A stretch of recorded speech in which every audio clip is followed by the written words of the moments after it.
the reason why I'm talking 80% SpaceX is because the rocket industry right now is 80% SpaceX. It's not just the Starship either.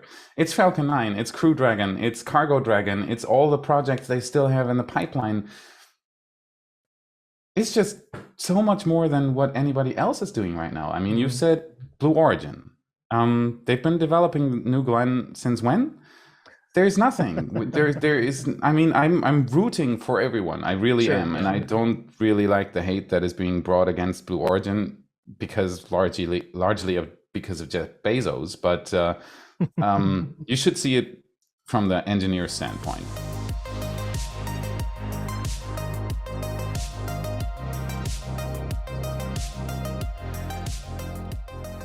In the last few years since SpaceX has ramped up development of the Starship launch vehicle, there has sprung up a cottage industry of sorts, of online video and content creators who are following the progress of this thing in extreme detail. From 3D artists rendering animations of missions and launches, to people doing aerial photography of the site, to people literally live streaming the launch pad 24 hours a day, to people like today's guest, Felix from What About It, who have just built an entire YouTube channel around sharing these animations and these flybys and live streams, and dissecting them for info and updates and speculating on what's going to happen next. I first spoke to Felix a couple years ago when he reached out to me asking for advice, and we had a nice little chat over Zoom, but since then he's posted every week, grown his channel to 250,000 subscribers, and fairly recently actually relocated his whole family from Germany to Florida so they can be closer to the action. So with Starship getting closer to its first orbital test and the SLS finally about to head for the moon, it hasn't taken off yet as of this recording anyway, but it's getting there. I thought it'd be a good time to kind of sit down and talk to Felix about his story and hear his background, what got him so interested in this subject in the first place, and where he thinks things will go from here. So get ready for some nerdy space talk as I jump into this conversation with Felix Schlang. I just recorded a video yesterday that it's not going to come out for another week or so. So I think it'll be out by the time this comes out. And I pose a question in there. The question, it's a lightning round video. So the question came from one of my little Patreon people. And I say little, like they're that big or something. But the question was about Dear Moon, like what's going on with Dear Moon, because we hadn't heard anything in a while. So I looked into it and I'm like talking about it. And, you know, they still, at the time that we're speaking right now anyway, have it planned for 2023. I feel like that's just not going to happen. I mean, they're still, you know, not even at space yet. And so I was like, yeah, it's probably going to be pushed back to 2024, blah, blah, blah. Some light bulbs go off in my head. And I'm like, wait, that's pretty much the same flight path that Artemis 2 is going to take. And they're scheduled for the same year. Could SpaceX beat NASA to the moon? They could. In theory, they could. Yeah. Well, let's talk about that. I'd love to hear your take on it as somebody who follows the goings on so closely. Well, there's a lot of stuff that SpaceX still has to do to figure out before they can fly to the moon, especially with a Starship. But they also do possess a lot of the technology already. I mean, they're flying Crew Dragons, and a Crew Dragon is nothing more than a, let's say, dumped down moon vehicle. It couldn't land on the moon, of course, because it doesn't have the landing capabilities, but it has everything else that you would need to travel towards the moon. It has the whole life support package, for example. It has the pressurized space and it's human rated, and so on and so forth. And they've been flying quite a few astronauts already. So I've heard some rumors that SpaceX might attempt a flight with a Starship really soon. Of course, it's the typical 2-week thing, and we never know when it's going to happen because there's tons of delays because it's prototyping. But they are very close behind SLS, I'd say. And SLS is very expensive, and it's been in development for, well, officially 11 years, but arguably longer.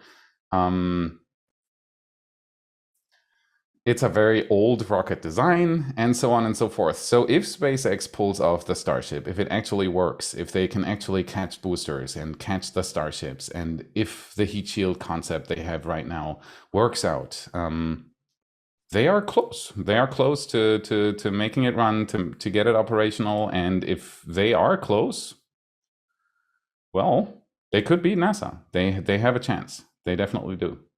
Definitely to Mars. When I did this Artemis video just well, last week, I guess. I kind of described the lunar starship as sort of a cross between a Crew Dragon and a starship, because it's a starship shape, but it's, you know, kind of got the features of a, it's like somebody took a Crew Dragon and just went, you know, like just stretched it, you know, Yeah. really long. Yep. But no, like as I was looking into that, it's like I think a long time ago I did like a SpaceX versus NASA thing, and then I stopped doing that because I was like, it's not a versus thing. They're working together. They're not in competition really. But when I started looking at that, and I was like, we're getting really close to having. I mean, uh, Artemis is just about to go up in a couple of weeks, and like you said, like the first orbital starship maybe soon, hopefully, we're hot on its heels. So SLS will be a little bit in the lead because at least it will have gotten to space, into the moon and everything. But Starship isn't far behind, and we know that they've been iterating on that a lot faster than SLS has. So it's actually kind of an interesting debate that I have going on in my head right now. Yeah. Especially the iteration rate is insane, in my opinion. They're right now lifting Booster 7 onto the orbital launch mount as we record this. And it took them a week to install all the engines, for example. Just that kind of stuff is no one works at this speed. It's just when I posted on Twitter when they rolled Booster 7 back to the production site at the Boca Chica Starbase, and I posted that I'm expecting them to roll it back within a week. And somebody else wrote under it that's never going to happen because it's 33 engines they'll have to install, and that's going to take them weeks. And they did that before as well. This is not the first time they installed so many engines at the same time. So that's another indicator for how different SpaceX's take is on, especially on the Starship, because the Falcon 9, minus the landing, is a fairly traditional rocket. Yeah. It has even with the landing, it has a fairly quick turnaround of roughly a month, sometimes a little faster, sometimes a little slower, but that's around the time. And but that's not nearly what they are trying to do with the Starship. They want to fly it 3 times a day. And even when you hear that, it's mind-boggling. And so they have to be able to install 33 engines within a day or 2, and that's what they're already doing. And so it's so different in so many different aspects. Do you know where they make the Raptor engines? Sorry? Do you know where they make them? In Hawthorne. Like where's their facility? In Hawthorne, but they are working on a Raptor facility in Texas. But I do think that is not operational yet. SpaceX is trying to that's another thing that is so different from especially SLS, where SLS is proud to be able to manufacture different parts in almost every state of the United States. SpaceX is right now trying to put everything in one spot, or at least 2 spots, which would be Texas and Kennedy Space Center. The Starbase itself is producing the prototypes. Then you have McGregor, which isn't too far away from Starbase. Well, Texas is large, but relative, it still isn't that far away. That's their test facility. And the only thing that is kind of separated from that right now is Hawthorne building the Raptor 2 engines, but that is going to be shifted to close to McGregor, where they are building a Raptor 2 factory right now, which is then going to mass produce one of the most advanced rocket engines in the world. And the same at the Kennedy Space Center. They're building the Roberts Road facility right now, and they've already announced that that's going to be tripled in size because they want to put the heat shield bakery where they produce the heat tiles for the Starship. That is supposed to be right next to where they are going to build the Starships at the Cape, and so on. So distances are being shortened, and it works similar to Tesla Gigafactory. Same concept. In one door, out the other. Raw materials in one side and advanced rocketry out the other. Like you do. such a Mars normal rockets thing. out the other side. Yeah, Yeah. that is incredible, and that is very different from anything anyone else does right now, basically. Yeah. I mean, the whole paradigm shift between, like you said, the whole uh, every state in the United States makes some part of the SLS, and that's the way NASA's always had to operate because it sounds cynical to call it a jobs program, but from the standpoint of a US senator, it's absolutely a jobs program. Yeah, So everybody wants to bring some jobs to their state and like claim some piece of this history making event and all that. So that's how they have to do it at NASA. And it's sort of a battle of two different paradigms. You got the vertical integration that SpaceX is all about, and then you've got the very horizontal across the entire state's horizontal that hmm NASA has to do. And it's interesting. It's always interesting to me watching how different companies and different organizations do, just kind of have different ways of doing things, like SpaceX versus Blue Origin, which is very secretive and everything's behind closed doors and you don't know what they're up to. And they're kind of operating in stealth mode all the time, always. And then SpaceX is literally just like, you can set your cameras up over there across the street while we do this top secret building stuff over here. Yep. But here's what's interesting about that. Like, and I was going to bring this up at some point, so we might as well jump into it.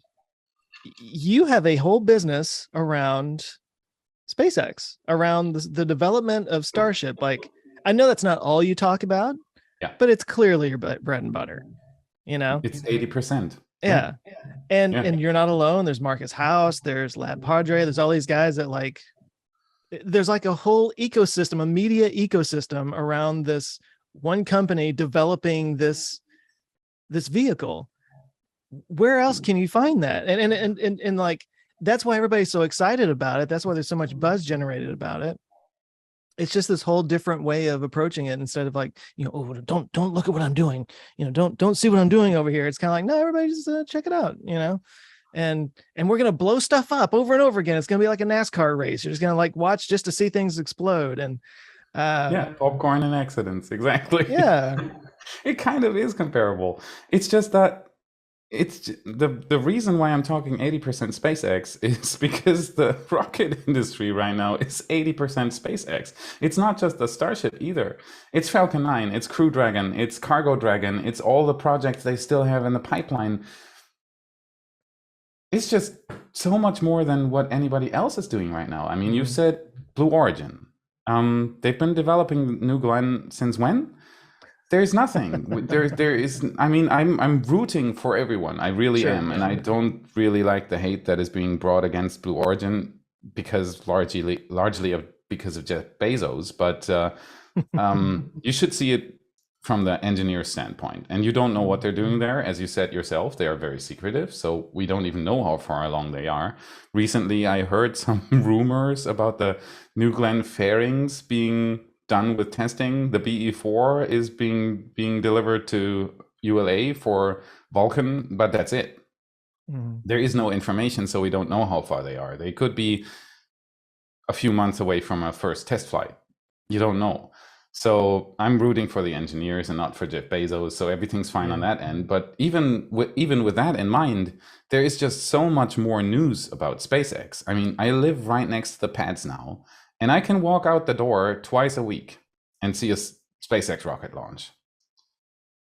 That's never been there before. That is just incredibly different than anything else we've seen so far. So it's hard to not talk 80% SpaceX if you have a space-related channel right now. I mean, and then you have the science missions, which I love talking about, but they're sometimes 20 years apart, or 5 years apart at least, until the next big thing goes up, like James Webb, for example. How long was that in development? And then I'm wondering, why are they not just building 2 or 3 of them? They know how to build James Webb, right? So just build a few of them and send them up. But nobody else but SpaceX does that. They are building one, and that's the mission. That's it. That's the end. But they now perfectly know how to build one. Why not make 4 or 5 of them? You know how to do it now. And so on and so forth. So SpaceX's approach is different. When they do something, they do thousands of it. Mm-hmm. Mm-hmm. And I love that. That's for sure. I was thinking about how again, like, so you kind of created this YouTube channel around all the testing and the Starship stuff, and you're not alone. There's several other people, and for a while there, they were like, what was it, like every 6 weeks they had a new one coming out, and they would like do the suborbital launch and kaboom, okay, let's try it again, and that was exciting. I actually remember I was shooting uh I don't know if you're that familiar with Nebula, but I've got a series that I shot on there called Mysteries of the Human Body. I know the And show. it was like it was in December of, God, it's almost been 2 years now. Yeah. But anyway, I actually got a studio, and we had the whole set thing and had a crew, and I had my little computer right there with the script on it and a camera, and we're going through the thing. And like, that was the day that they tested, I guess, SN8, the first one that actually went up. And yeah, one of the days that we were shooting was the day that they were launching. And so like I literally had it up on my computer and it was muted and everything, but I was like keeping an eye on it. And as it got down close to, I don't know, 5 minutes or something like that, I was like, okay, we're taking a break. We all just like gathered around my computer and watched it, and then like got back to recording. So I mean, but it was just like every I mean, what, month or so, it seemed like there was a new launch going up, and like you and all these people, you know, created these channels around this thing, and then it just kind of like crickets for a while. Like nothing really happened for a while. Like, well, I mean, I know things were happening, but it No wasn't like explosions, no but explosions. there There was wasn't a any lot of launches stuff to cover happening. and stuff. Nobody, no live streams to do. And I was kind of like thinking about you and all these other guys, and kind of being like, come on. Like that's my kind of luck. You like create a whole channel around it, and then it's like, they're like, dudes, come on. No. There's much more to it, and actually, my channel's doing quite fine right You now. just hit 250,000. Congrats. Yeah, and more than 50 million views, and it's incredible. I still remember when we had our first talk, when I just started the channel, and you gave me a few ideas what to do and what not to do. And if I would have known back then, it's incredible. But it's Would have known that it worked. huh? Well, you Yeah. said if I would have known, if you had known what? If I would have known how this develops, how large such a, I mean, you're a seasoned YouTuber, and you've been doing this for a while. I've been I'm following seasoned you. like a crepe pan. Yeah. Well, I've been following you since you had, I don't know, 50,000 subscribers or so. So I've known your channel for some time now, and I can't even imagine how much experience you've accumulated over time. It's I mean, I'm getting a glimpse of it after 3 years, but it's incredible. It's a And wild ride. yeah, and I found my topic. It's SpaceX. It's space. It's all the stuff that's still to come. I mean, imagine the first live streams that astronauts do en route to Mars. You know, it's gonna Yeah. happen. Yeah. Moon Well, I was kind of talking landing. about that with the Artemis stuff. Like they're going to be able to live stream back to Earth the Earthrise as they go around the other side of the moon. Like we never been able to see it like that before. You know, Exactly. we'll be there with them. It's a whole different thing. I mean, Apollo, when 11 landed on the moon, it was a. I mean, I've seen that video 100 times or more, and you can barely see. Oh, Yeah, she wants to get involved. yeah, my cat's out the door. I closed the door. Well, if I do that, she would be on the other side of the door, like scratching at it the whole time. So Of course. Yeah, we had a friendship she'll before. settle down in a second. So yeah, what I was saying is that the moon landing video is such a bad quality that you can barely see what they're doing there. Now we're going to get 4K live streaming from everywhere they're going, and I'm so looking forward to that. I mean, shoot, they may be able to stream VR or something. yeah, well, they or at will. least they could record VR and then you could experience it in that way, 360 videos and all sorts of stuff, and it's going to be, we're going to be right there with everybody that does these things, and that's the first time we can experience this. So it's going to be very different. It's going to be the same target, but us being able to experience it in a completely different way. I gotta admit, as I've been working on these Artemis videos, it's gotten me really excited for it. And it doesn't look like I'll be able to make this first launch, which is a bummer. No. But I'll be there at the as close as you can get. I got invited by NASA for 3 days Yeah, just brag actually. about it. Go ahead. No, it's fine. I've got all the equipment laying down there right now to rig my camera to be able to do 160 FPS 4K recording. Nice. That's What gonna be camera good. is it? It's a Z cam, and I'm Oh, completely rigging the thing, like building it out like crazy right now. Like I've had the camera for 2 years, and all I did with it so far was record my episodes. It's really good for that, but it can do so much more if you put the right equipment on it. And so in the last 2 weeks or so, funded by the patrons on Patreon, we've been like stocking it up more and more and more, and now it's just this kidding it big out. machine that can. I'm very much looking forward to putting it on the tripod and trying it out. And You need to Artemis 1 test is it going to out be worth on it. some like model rockets. I will, like Just go little get flame some effects testers out and there. Yeah, of slow course. motion. It might look like the real thing. You could just skip the actual launch, and then Yeah, did I it, mean, you didn't done want to it, do anything been that there, day. done that, you know. No, Artemis is going to be crazy. Yeah. Even though it's an old rocket design, it's flight proven hardware. It's going to be incredible to see if you're remotely interested in rockets. That is going to be something. It's the largest rocket yet to take off. It's got 4 RS-25s. It's got 5 segment boosters that punch out 5 tons of fuel per second and things like that. So it's going to be really interesting to see the thing launch. Anyone who has the time, I mean, this is probably going to come out after the launch, right? Maybe. Assuming it goes off, when it's supposed to, and it doesn't get Well, delayed. yeah. If it gets delayed and it hasn't flown yet, pack your bag, go to Kennedy Space Center and see the thing fly, because it's definitely worth it. Very much. I think they sold out because I did look Well, into it. It looks like you you can can't. well, you can always get to Jetty Park or Max Brewer Bridge or Yeah, somewhere. It's a huge rocket, and it won't matter if you're 3 miles away or 6 or 7 miles. There's plenty of space. Shouldn't miss out. Come Still down. feel it in your chest. It'll be breathing, and it's like I can't push out the air against the sound waves hitting my face. Yeah, something like that. Exactly. And if you like Sure, that kind Joe. of stuff, you get the idea. It's gonna be good. Yeah, it's exciting. But you live right near there. You moved fairly recently. How'd that go? Oh yeah. I mean, y'all It's a big settled in? difference. Yeah. And we don't want to move anymore. If we can stay here, we're going to stay here. It was the right decision. We're right next to everything, and we get so many opportunities for just being closer to the action. You get invited by everybody, and yeah, it's been we've been here since April 16th now. Oh, wow. So it's been enough time to give me a nice Florida tan, and it's a lovely place. If you like sunshine and rockets and dolphins, it's pretty good. We have sunshine and rockets in Texas. I don't know about that many dolphins, but definitely the other two. You definitely have sunshine, that's for sure. Yeah. Yeah. Well, maybe not today. It's been flooding the last couple of days. Oh, So wow. I was going to ask about the move and how that goes and everything. I've never moved overseas before, like to another Don't. country. Is this the first international move you've made?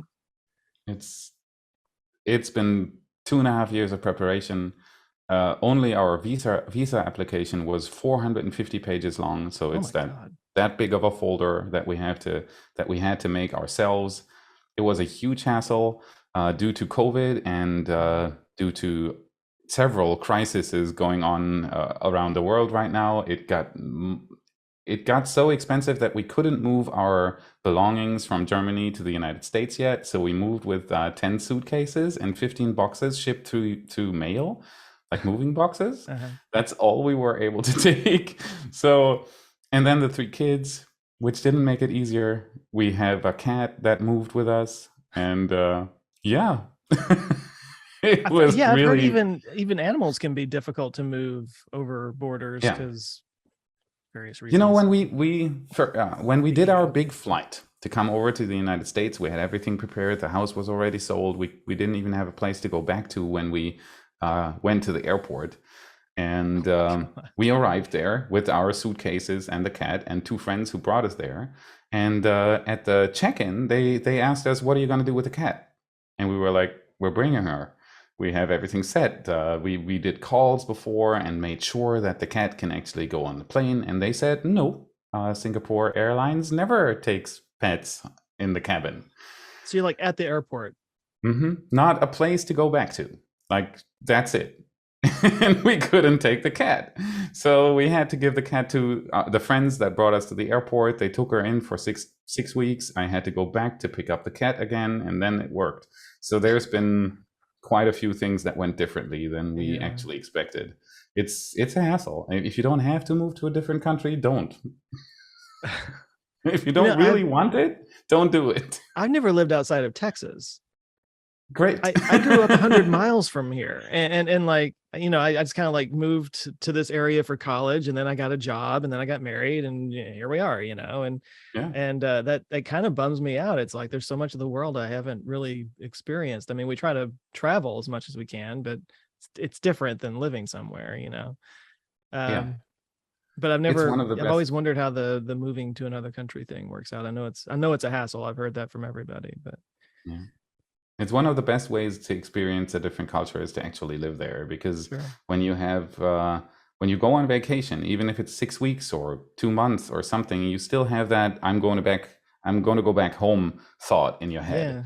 That is not with us, which is a really strange thing, because I spent 42 years in Germany and I'm not going back right now. You know, it's not the date of me packing my bags and going to the airport to go back to my home in Germany is not getting closer, which is strange, but it also gives you a different mindset, because then you have no choice but to actually integrate into the other culture. And let me tell you, United States is different from Germany. It is, I mean, it's both Western countries and all that, but in Germany, you live differently than you do here in the States. So no, I'd love to go into that. Like what's been the biggest surprise, or what have been some things that have really stood out after moving here that you weren't expecting? Okay. It can be good or bad. Yeah. I know the United States. I have a sister here and a brother, and I've been here many times, and they've been here for 40 years. And so it's not like I've never been here before. Sure. Okay. And I thought I knew the United States before moving here. So verdict, I like it. There is a lot of things that we say in Europe about the United States, probably the same way you do here about Europe, which are plain wrong and not right. And so that was a good thing to see. People here welcomed us. People welcomed us with open arms. We have a few good friends by now, which is insane, taking into account how long we've been here. But we've been here like 4 months now. That's nothing, and still we have good friends by now, which is crazy. Your food is even unhealthier than I thought before. It's like when you watch TV, every second commercial is about even more chicken wings. That's guys, you have to change that. Yeah, you don't recycle, which I don't like very much, because I was so used to it in Germany and it works pretty well. But on the other hand, I do like that things are much less regulated here. I know you complain about your bureaucracy, but you have no clue. Bureaucracy in Germany is like 10 times more than it is here. It is insanely hard if you have an idea to turn it into reality. So, for example, I wanted to open up a company around the YouTube channel in Germany, which at some point it just makes sense to have a company and not just yourself. So I wanted to do that. And it took me 8 months and 25,000 euros to be able to open up the company, which then luckily I didn't do. See your facial expression? There you go. And you're complaining about US bureaucracy. Don't. Here, when I wasn't doing that. Many Americans do, though. Yeah. And here, I wasn't even living here yet. and we only had a physical address, which means you're not living in the US yet, but you need an address. So there's a website where you pay a monthly fee, and then you have an address here. Um, and it took me 2 days, one phone call, and $200 to open up the company here in the US, and that is a good way of showing how different it is here. Everything's much less complicated, and I love that. So you like rockets, do you? Well, tell you what, there's a great documentary on CuriosityStream called Fly Rocket Fly about a rocket company that you probably have never heard of. Yeah, before SpaceX, before Rocket Lab, Blue Origin, all these guys, there was a private space launch company out of Germany called OTRAG, whose goal was to build a simple and inexpensive rocket to compete with NASA back in the 1970s. It's a story of charismatic scientists with big dreams and everything that ultimately went wrong and left them in the dustbin of history. It's a really cool story that I really didn't know about, but it's a fun little footnote in rocket history worth exploring, and you can find it and a ton of other space documentaries on CuriosityStream. CuriosityStream, of course, is perhaps the best streaming service for documentaries on the internet, covering everything from science to art, pop culture, history, animals, you name it. If you've got a curiosity about it, you can find it on CuriosityStream. Plus, if you sign up at my special URL, curiositystream.com/JoeScottPod, you can get free access to Nebula, the streaming service that I'm a part of, as well as many of your favorite science communicators on YouTube. At least all of my favorites are there, where you can watch my videos ad-free and earlier than everybody else, and where you can see our Nebula exclusive videos and series like my Mysteries of the Human Body series and the ongoing Forgotten Atrocities series. Plus, now there's Nebula classes where you can actually learn skills from your favorite creators. It's just a really cool platform that's always adding new stuff, so it's really worth checking out if you haven't. But you get both of those services for only $14.79 for an entire year when you sign up at curiositystream.com/JoeScottPod. That's 26% off the normal rate. It's just over barely $1 a month. It's got to be the best streaming deal that's ever happened. So once again, curiositystream.com/JoeScottPod. Go check it out, and thanks to CuriosityStream for supporting this podcast. Now back to Felix. I'm thinking back to when I created I have an S corp, but I mean, it was, oh my God, I was like right out of college when I set this thing up. I just like hired a lawyer and he did it, and there you go. Now I have to file taxes on it every year. I am curious about taxes in other countries. I mean, not the tax rates. Everybody talks about the tax rates, but like, taxes always feels like some kind of weird game to me, because like you have to calculate how much you owe.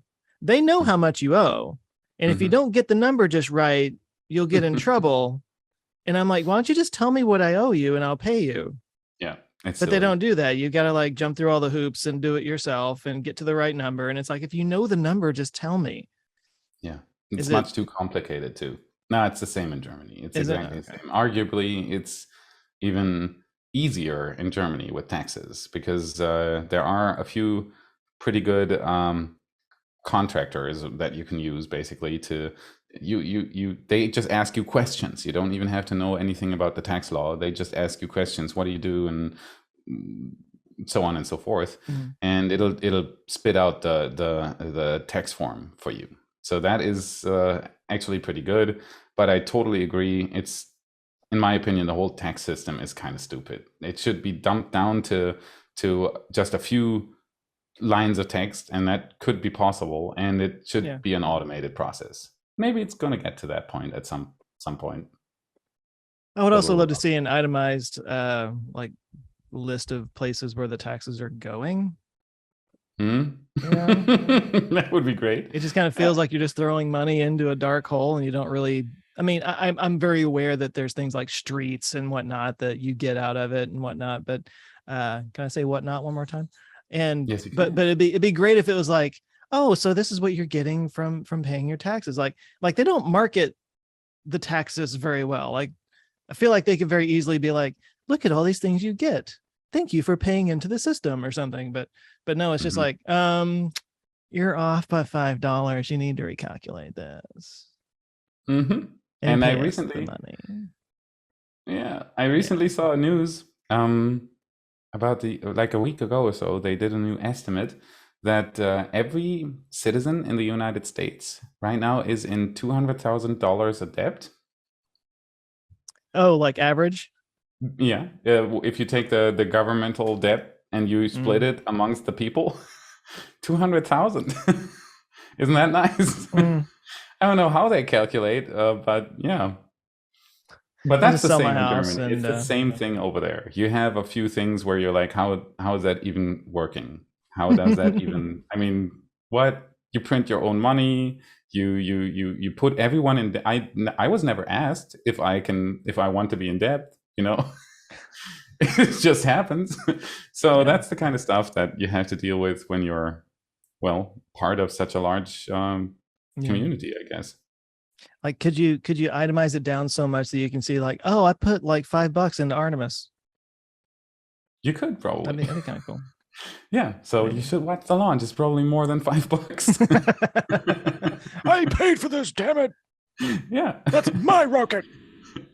I made the joke that when you see Artemis go up, you'll see these dollars dribbling out of the rear end.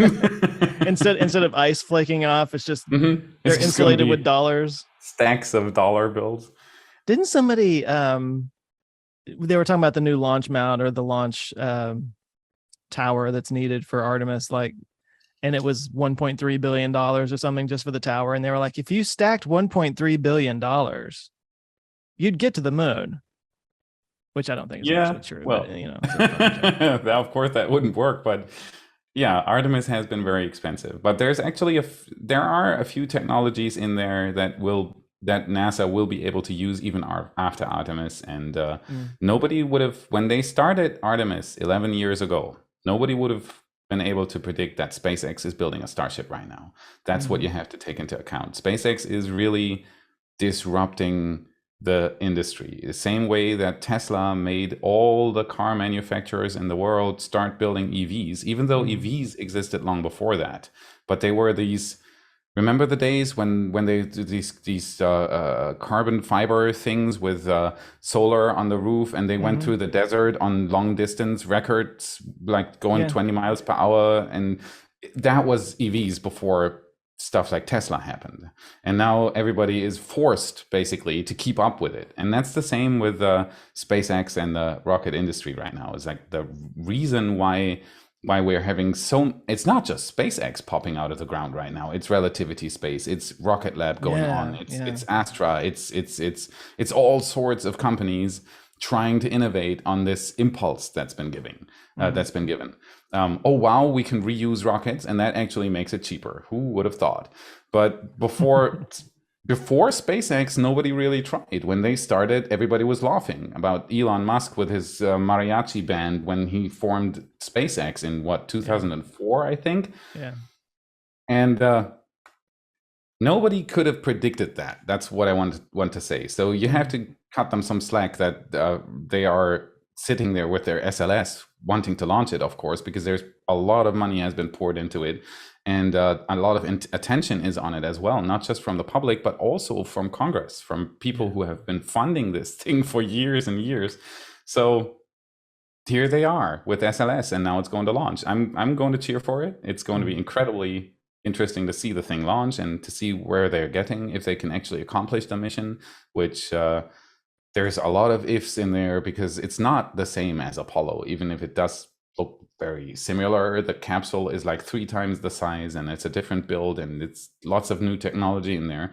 So it's going to be interesting to see them try it out and circle around the moon. And after that, there is probably going to be a lot of change, and you can already see it. Starship is already part of Artemis, and other companies that weren't 11 years ago, even in the plans, have been jumping in, and so on and so forth.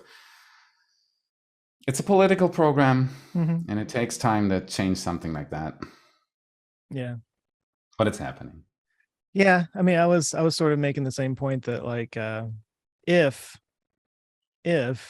Starship is able to even not even necessarily beat, but even tie or be close to Artemis 2 in terms of like when it goes up, if they're actually able to pull it off, I think that might be the last time we see the SLS go up. What do you mean with go up? The For Starship and Artemis 2. What do you mean? Well, I was talking earlier about the whole Deer Moon versus Artemis 2, like who could actually get there first kind of thing. Like if a fully fleshed out moon lander that is capable of delivering people to the surface of moon for Artemis 2.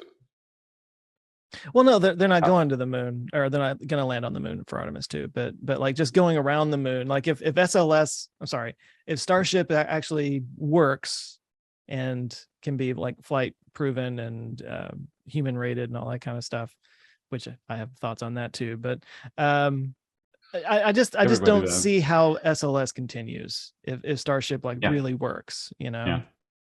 know. Starship could deliver people to the surface. The only reason why they're not is because NASA was against it because gateway. Yeah, yeah.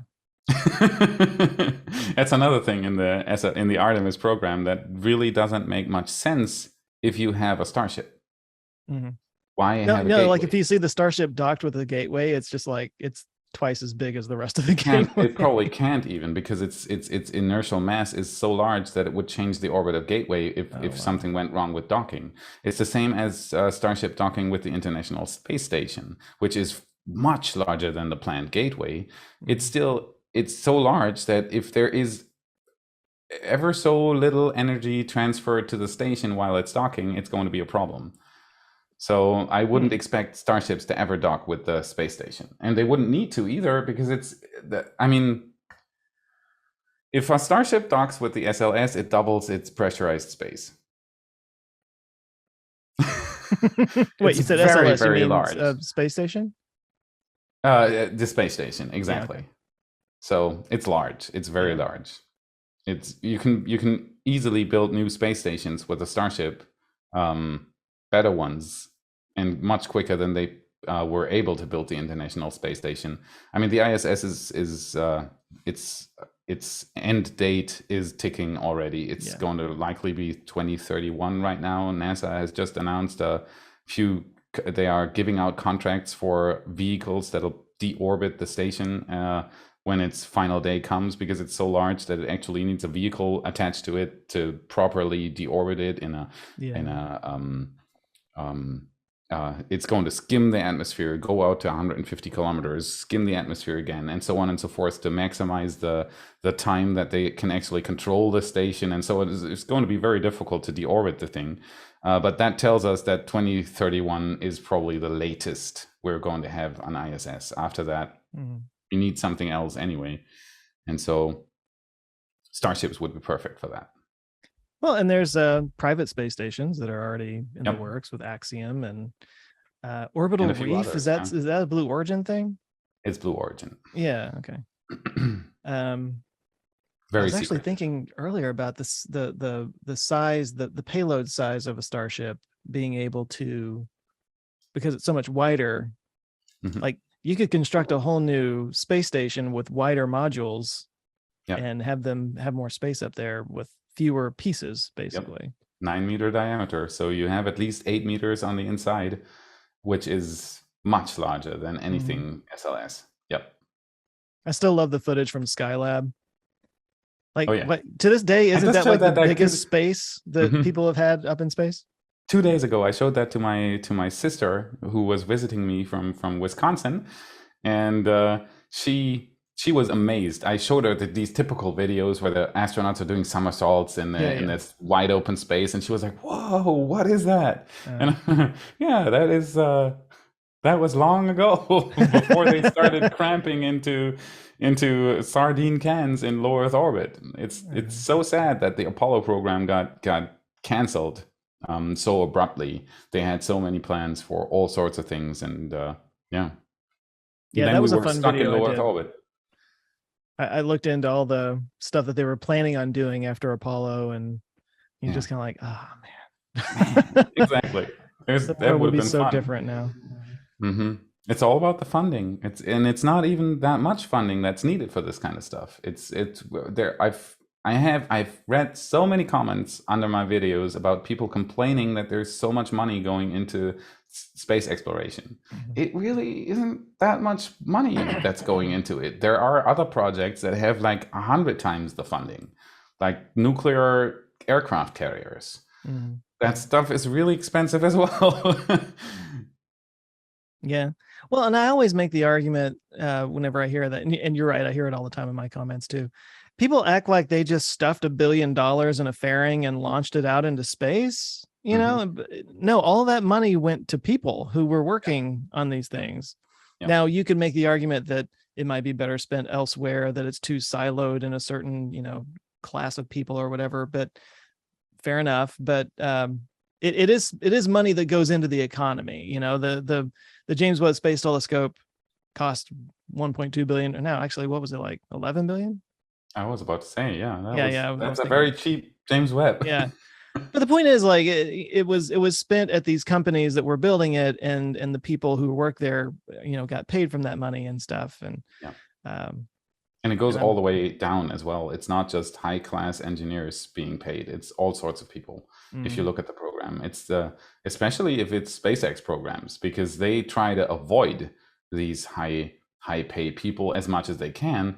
Because if you want to build a rocket for what, 5 million in the end, a Starship, you can't have these kinds of people working on it, because it's going to be very, very expensive. So they want to automate, and then in the end, you'll have similar people to people working in a car factory that will be built that will be building Starships in the end. Mm-hmm.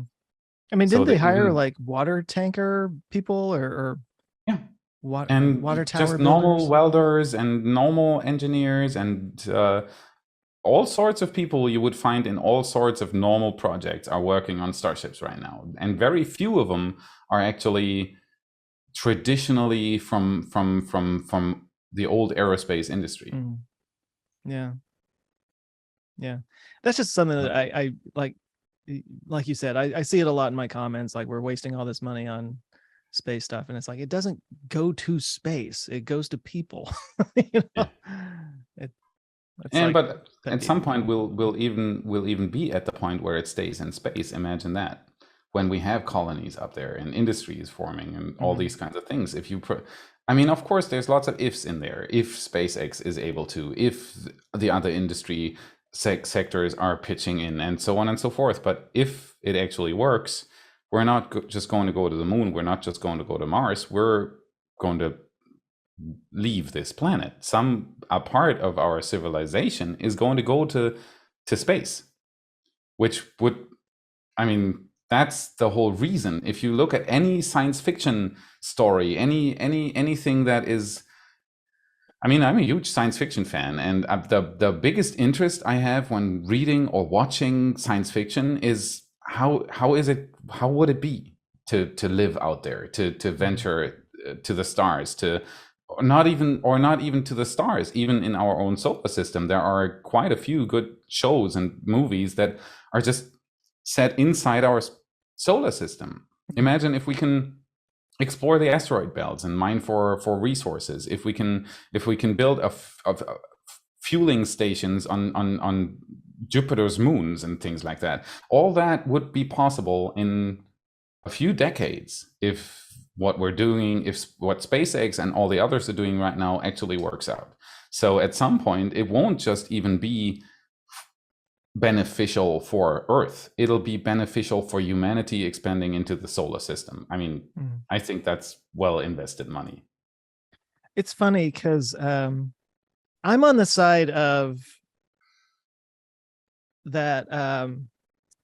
Space is inspiring, and I get really excited about this kind of stuff. I had a couple of people on my team come over the other night, and we were just kind of talking about it. And one of them, his name's Cooper. He's the guy that was working on these Artemis videos, and he was like, "Man, I just kind of teared up at one point, just kind of thinking about, all this stuff." Like, he got like emotionally involved in it and stuff.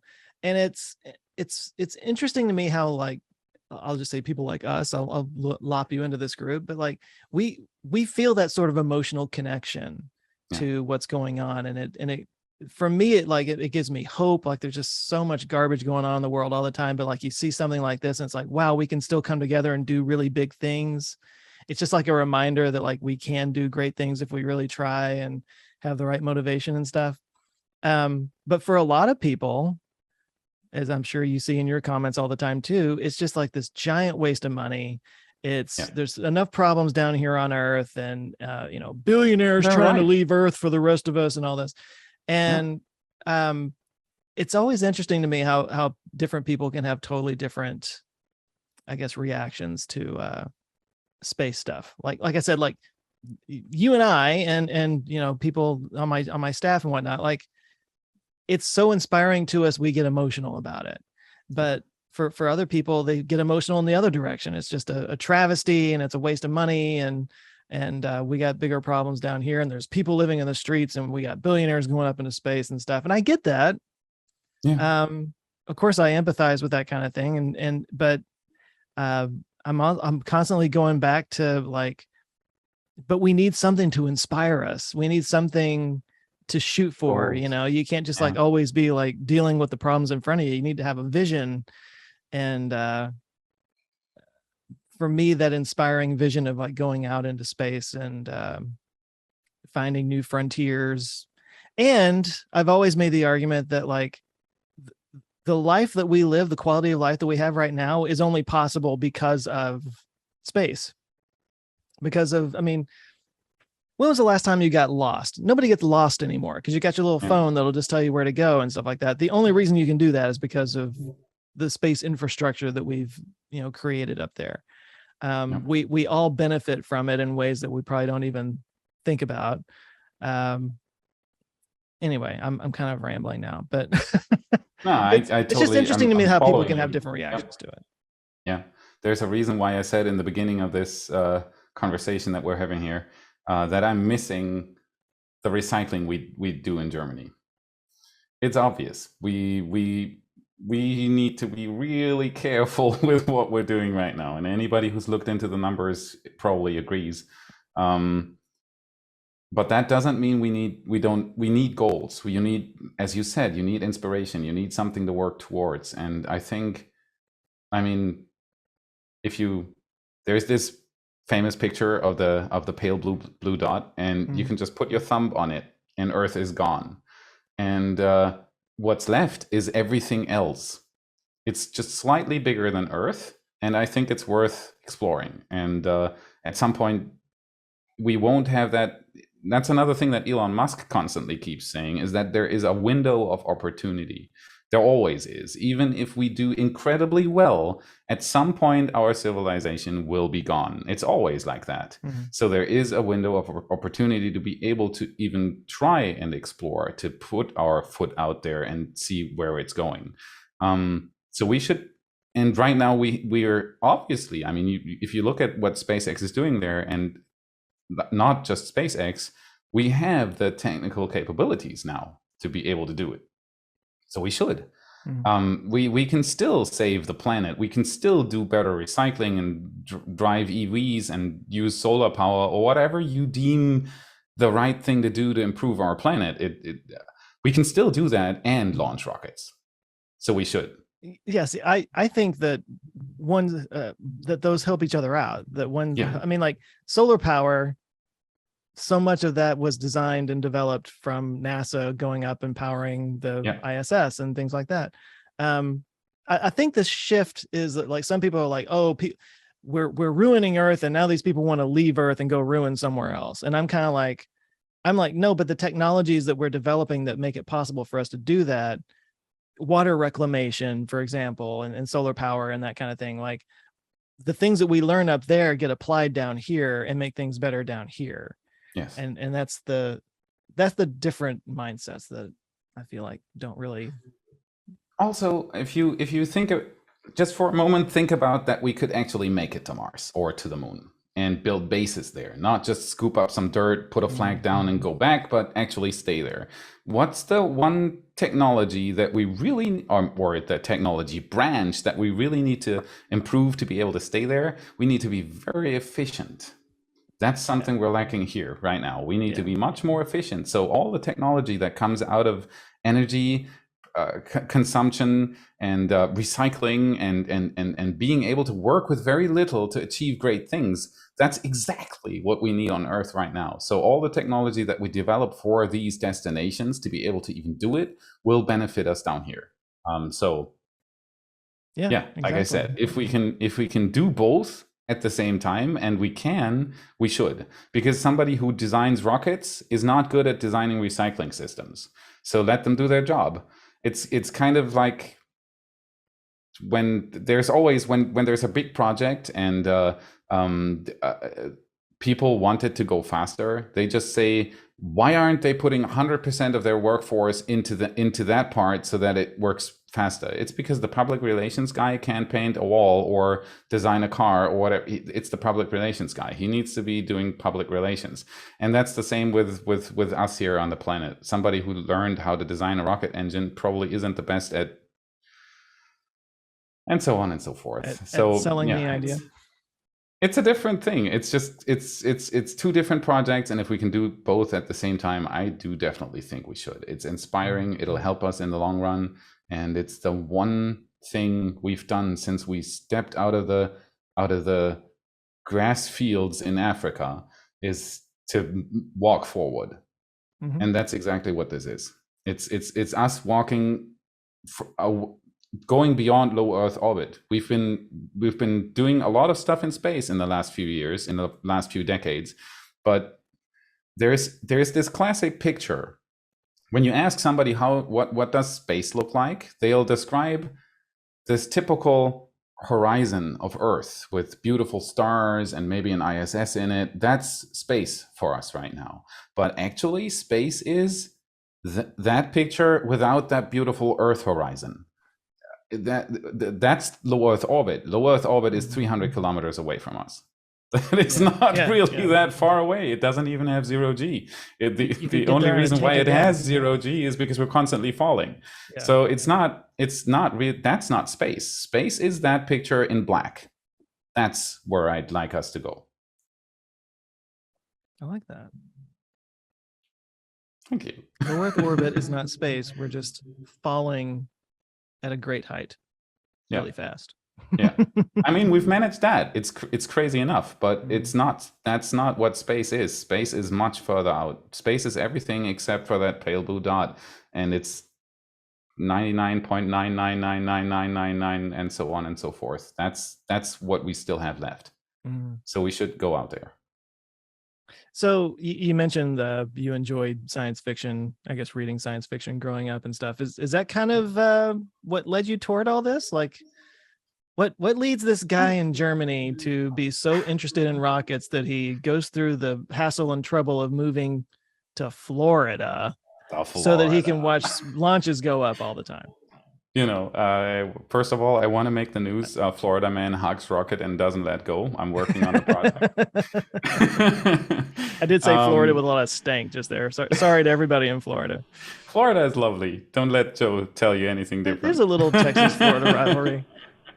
So it's the rockets. And that's what I'm talking about mostly on my channel as well. There are channels that are very, very busy with the science of exploring space, and there are those that are very busy with satellites or specific things like Starlink. Even there are all sorts of different things. For me, it's the rockets. It's designing, building rockets, rocket engines, how to make it more efficient, how to make it re-enter a second stage. Re-entering the planet atmosphere is an insanely hard task to do, because it's so much faster than the booster itself, which most people don't know either. They're wondering why, well, we're landing boosters. How is it so hard to get a second stage back? That's the kind of questions I'm super interested in. So it's the physics, the engineering, that's what I love. And it always was. Did you have like an engineering background? Did you study that kind of thing? No, well, I did, but not at a university. I'm self-taught. So I've read a million books about these kinds of topics, and I never really fit into schools. I don't know why. Maybe I just had bad teachers, or it wasn't, you know, when you're in a class, you have to learn what the class gives you, what the topic is. And I was always sidetracking, but I'm done with that. Can I do this? And so I always bought books, watched movies, and tried to inform myself. And that's what I've been doing for on the field of rockets for 30 years now, more even 35 years almost, because I started, the first thing that got me interested in space was Challenger, because it was, well, I was 6 years old, and I didn't know anything about space and rockets yet, but I saw the explosion on TV, and I saw everybody staring at it and being and shouting and screaming and crying because it was terrible back then. And my family was always interested in this kind of stuff, so I noticed my mom and my dad being like, "Oh my God, what just happened?" And so that's the first thing I remember, because I wanted to know what happened. And so I at the age of 6, I started researching what went wrong with Challenger. That was my intro into the space into the space industry, basically. And from there on, it just, maybe that's even the reason why I'm so interested in the rockets, because that was the first thing I did, was what happened? Why did it? I mean, it looked so. My first thought was, wow, that looks beautiful, because I didn't know what happened. You know, oh, wow, these 2 boosters going to the side and this big explosion in the middle. Oh, fireworks. And then I looked at everybody else's faces and I was like, something must be different here. And I started researching into why it happened, what went wrong, and how to maybe improve it, and what will come next. But back then, there wasn't much. There was the space shuttle. There were the Russians who were launching the same rockets over and over. There was ESA, back then still very small, but also just launching the same rockets over and over, and largely the same technology as everybody else. There wasn't any innovation, and that changed when I mean, there were some blips here and there of companies trying to dare and improve something, but it wasn't really that much. And then at some point, SpaceX came, and that focused my interest completely. When I saw the Grasshopper do its testing and heard that they would be trying to land boosters after that, and that they would be building space capsules and wanted to mass produce them at a great price cost point, I realized that if they actually pull this off, it would change everything. And that's what they've been building on since then. Now with the Starship, it's even crazier than that. We could hit prices of kilogram to low Earth orbit prices, payload prices of under $100. Imagine that. How much? What do you weigh? What do I weigh? Yeah. In kilograms? Yeah. You're talking to an American. I don't know. Yeah, all right. So let me help you out. Maybe 75, 80 kilos, something like that. That would be, that times 100 is your price to low Earth orbit. Wow. If human flights to space could be like per pound kind of thing. Yeah. Well, it's not. Just pay per pound. Imagine that. Even if it's $15,000 or $20,000, it would still be an expensive thing to do compared to the low budget prices we pay for flights nowadays. But 20 years ago, the price, or maybe 30 years ago, the prices for flights were comparable to something like that. So think that 20 or 30 years further, and we might be traveling to space for $500. In 20 to 30 years, we'll still see that if we eat healthy. That, I mean, who wouldn't want to follow that? Yeah. So that's what I'm interested in. That's what got me into space, rockets, and everything in the first place. It was the same thought all the way in the beginning. What's happening there? That's what I was always chasing. I'm curious if we could like make predictions about the future. I know I avoid it these days because like it's just impossible, you know. But you're talking about some future stuff that you'd like to see. One of the things that I responded to in one of these videos that I just recorded is like, would I want to go up on something like Deer Moon or something like that?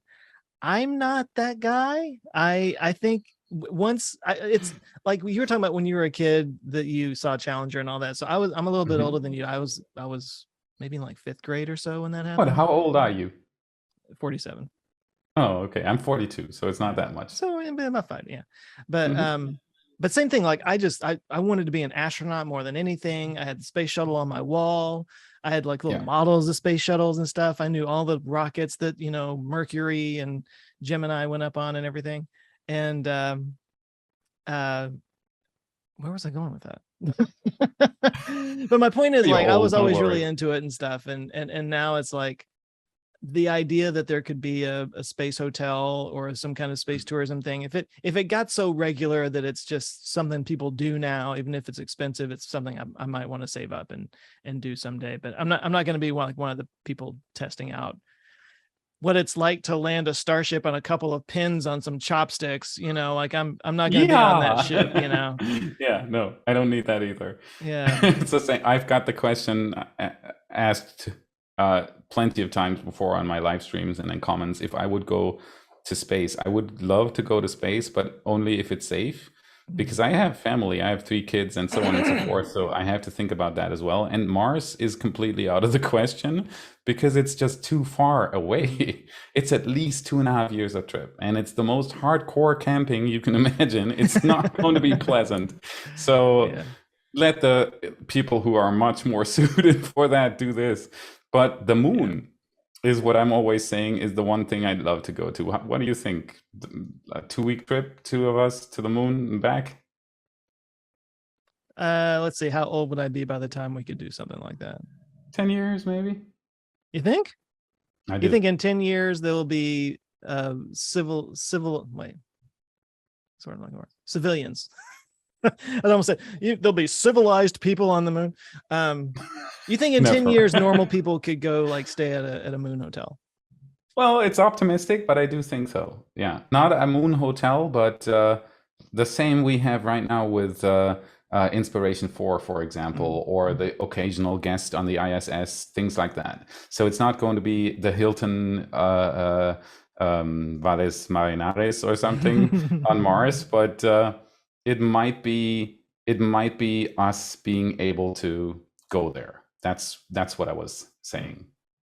So no TUI flight to the moon. That's going to take a little longer, but I do think in 10 years that would be possible, because what people are underestimating here, I think mostly, is that it all comes down to payload delivered. We have the technology. We could right now, if we had a beamer like from Star Trek, we could just beam modules to the moon and that's it. We'd have a base that's as big as a small village, no problem, because the tech is there.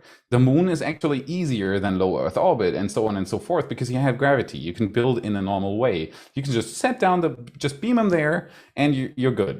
If we could do that, we'd have the base on the moon. The only thing missing is lots of payload going there. That is the biggest problem. And if Starship actually works out, I think 150 tons is on the low end.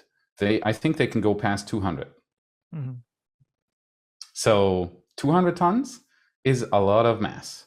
And if you start, I've been at ESA and I saw the Lunar Regolith printers at work. They had some simulated Lunar Regolith and they were printing walls just fine. And the printer didn't look like it was 200 tons. Not nearly, actually. It was maybe 2 tons or something. So if you start sending equipment to the moon, it would actually be pretty quick that we have a substantial base foothold on the moon. No problem. It just needs to be cheap enough.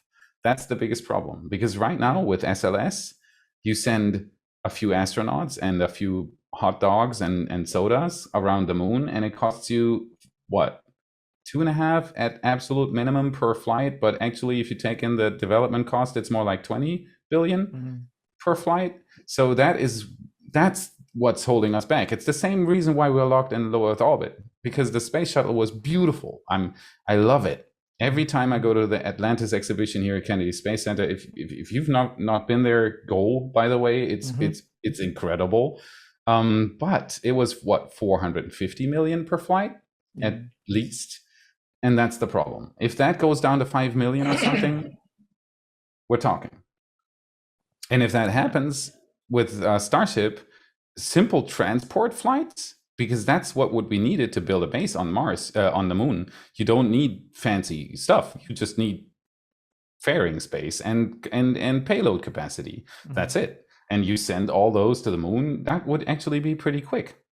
And there's plenty of companies working on equipment right now, even specialized in SpaceX Starship. I've talked to a few of them that haven't even disclosed their projects yet, and they're working on 8-meter diameter modules. Oh, okay, cool. So there's a lot of stuff we can send up with starships if it actually works. I've been making the argument for a while that I think it's going to take longer for Starship to get human rated than we want, because it's just such a new way of doing everything and all that kind of stuff. But even if it takes a long time for it to get human rated, the point you just made, I think, stands pretty well, that like getting a whole bunch of stuff into orbit or getting a whole bunch of stuff to the moon and making it a very commonplace daily thing to just like put a massive space station up into space or something, Exactly. That's a game changer right there. It's like SpaceX has been sending 150 tons to space so far this year, which is that is so much more than what everybody that's like, I think it's double of what everybody else has sent up so far this year, just one single company. But 150 tons is one Starship, and they're supposed to launch 3 times a day. See, the difference is immense. It's not just a little more. It's not just 50% more or so. We're talking the payload of half a year in a day. Wow.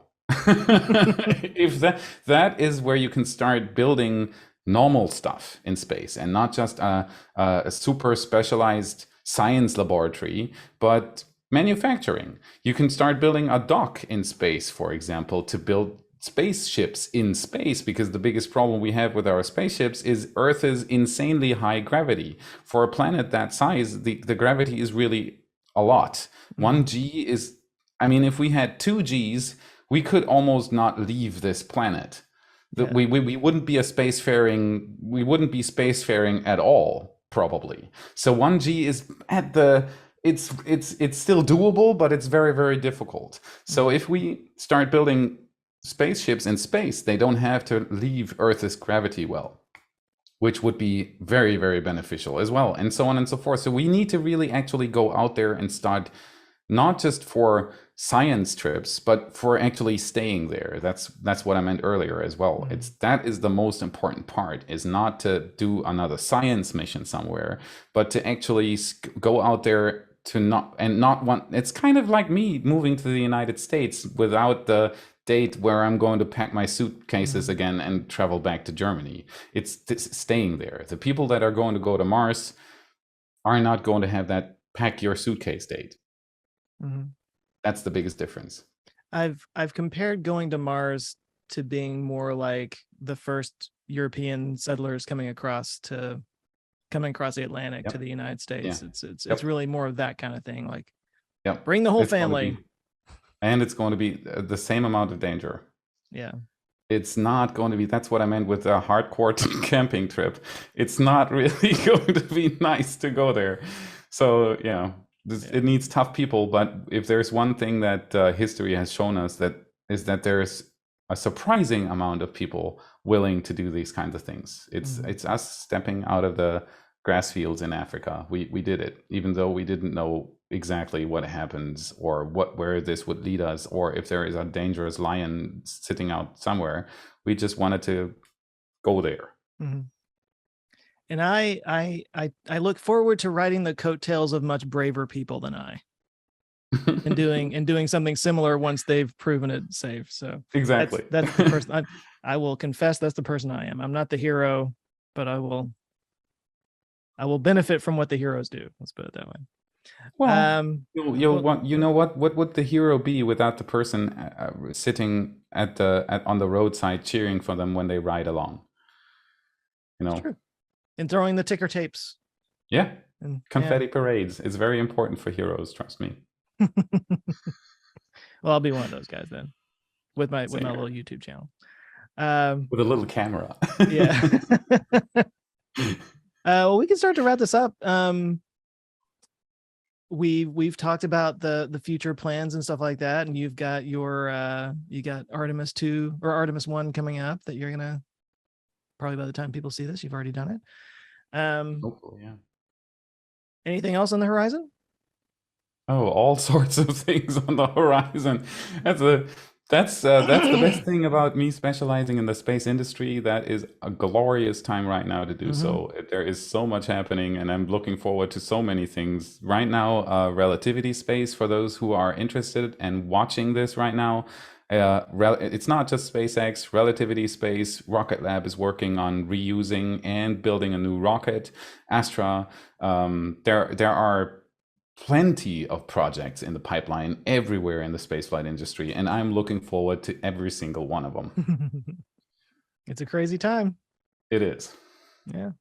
Definitely. I just wanted to pile on a little bit when you were talking about that Artemis thing, or God, hello, at Atlantis at the Kennedy Space Center. The visitor complex, yeah. Yeah. I went there for not the first Falcon Heavy launch, but one of them.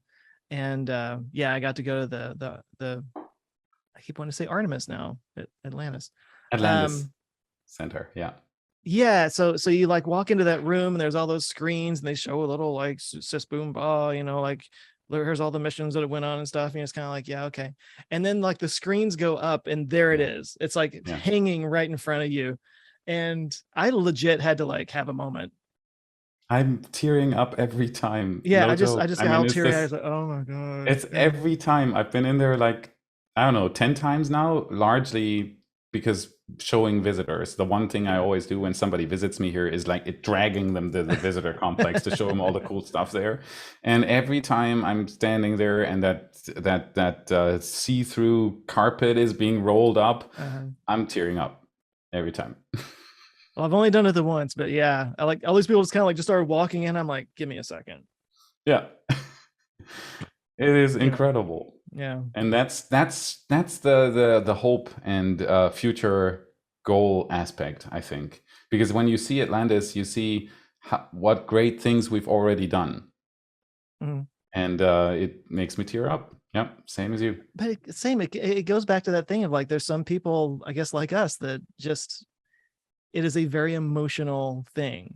Space flight is. It is. And it's an interesting. I'm going to be tearing up when Artemis goes up. Yeah, I'm going to be tearing up when Artemis goes up. I'm pretty sure about that.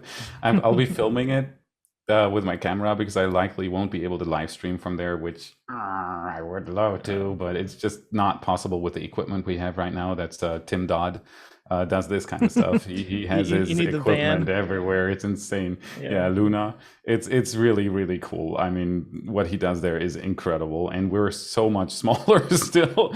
So, but we're working on it. Well, but for Artemis 1, it's not gonna happen. But I'll be filming it, and I'm pretty sure it's inspiring. For the sake of realism, you need to just kind of like have an eyedropper and just like drip some water on the lens while you're.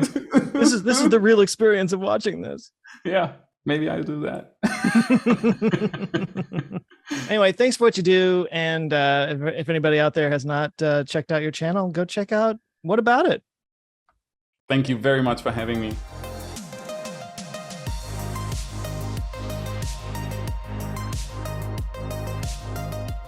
If you haven't seen Felix's channel yet, it's called What About It on YouTube. It really is one of the few channels I follow to keep up with all things Starship, but also all kinds of other space news. So if that's up your alley, go check him out, give him a subscribe. I think you'll like it. This episode was produced by Kimmy Britt, edited by Bray Brown. I'm Joe Scott. You can find me everywhere at Answers with Joe, pretty much at all the socials and all over the place. Of course, my YouTube channel is Answers with Joe. Anyway, thanks a lot for listening. Please do share this if you thought it was interesting, and a nice review on whatever podcast player you're using right now really does go a long way. But until next time, thanks, have a good one. Now go out there and start some conversations of your own. Take care.